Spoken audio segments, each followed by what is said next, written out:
at 4 News starts right now. When I check back in with Steve. All right, sounds good. Next on First News at 4, Seattle chocolates. How one woman turned a passion for chocolate into a money-making business. We'll be right back. For the CEO of hometown candy company Seattle Chocolates, you can definitely say that success can be very, very sweet. For as long as she remembers, Jean Thompson says she's eaten a piece of chocolate every day of her life. That's not a bad life. That kind of dedication got her featured in a recent issue of More magazine about women who switched careers in midlife and found a whole new future. Well, Jean joins us today. Welcome to First News at 4. Thank you so much. And thank you for bringing all of these goodies. You have quite the fascinating story about what inspired you to get your start in Seattle Chocolates, because you were a mom transitioning back into the working world. That's right. We were the owners, or the majority owners of Seattle Chocolates at the time, but just were investors and weren't involved in the day-to-day operation.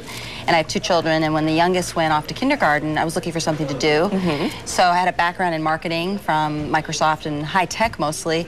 My husband suggested, why don't you go in and see if you can help Seattle Chocolates with the marketing?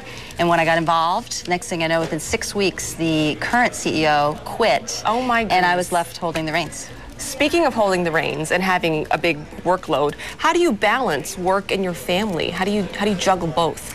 Well, I have a really great staff that works for me, including a partner in it, my president, who does probably the most of the hours. But I'm just really good about making sure that I'm at the field trips and I'm at the events as much as I can, and then working not a whole lot more than 40 hours a week, and after the kids go to bed, putting in, a few more hours. A lot of women deal with that, and the key is finding the balance. The chocolates that you brought for us, chocolate has been stigmatized in the past, and we've all heard, I think, what are myths now. It causes zits and things like that. And talk about how far chocolate has come, because there's quite the variety nowadays. Yeah, chocolate got a real boost in the early 2000s from a whole bunch of studies that were done on the health benefits. And it's a very complex substance, and it has antioxidants, and it's actually pretty good for you. It is pretty fattening, so you have to eat it in moderation, but I think we now, instead of having to hide it in our drawer as, this donut or, some sort of a problem, we can eat it now with some comfort and share it and that kind of thing.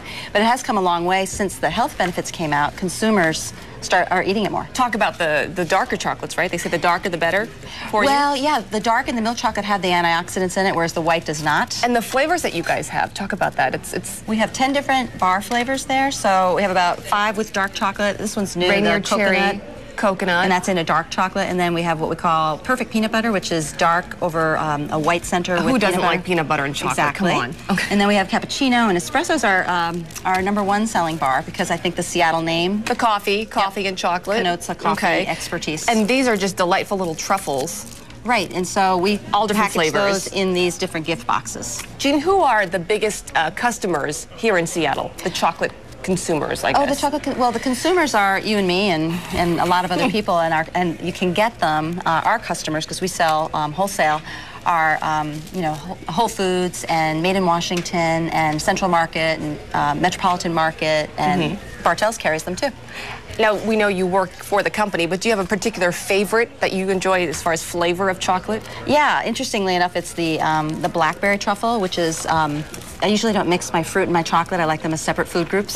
But this one's really good because it's got a kind of a sweet tart center enrobed in dark chocolate, and it's just a really nice treat. Are you guys working on any flavors that you can kind of give us a clue about, or? Well, actually, last year we came out with 2, and I don't think we were really doing a whole lot of R&D this year because we have so many, and it is quite, for now, it's good. The delicious variety. Thank you so much for being here, Jean, sharing your story.